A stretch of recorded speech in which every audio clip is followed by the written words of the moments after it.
to our country, and that is why I do not commend it or recommend it in any way, shape or form to the House. Thank you, Mr Speaker. Mr. Speaker.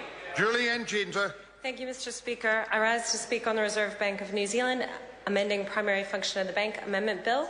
The Green Party does think that this bill is a worthwhile bill, and we welcome its introduction into the House and its first reading, because the reality is that, despite what the previous member was saying, New Zealand is in a pretty delicate situation. Our current account deficit is the worst in the developed world.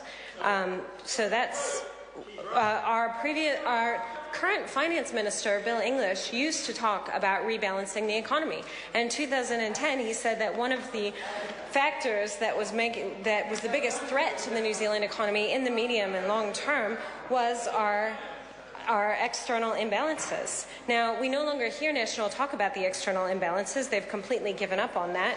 Our current account deficit is forecast to increase to 6.5% over the next few years, which is going to leave us extremely vulnerable.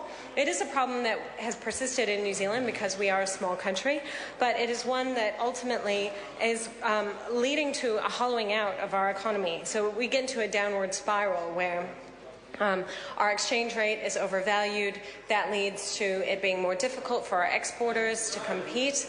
And we've heard from manufacturers and exporters that the currency is hurting them. At the same time, we're importing more because our currency is too high.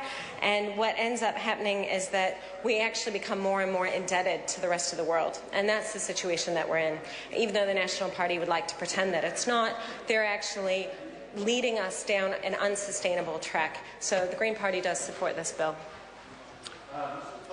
Honourable Phil Goff. Mr Speaker, the Labor Party will be supporting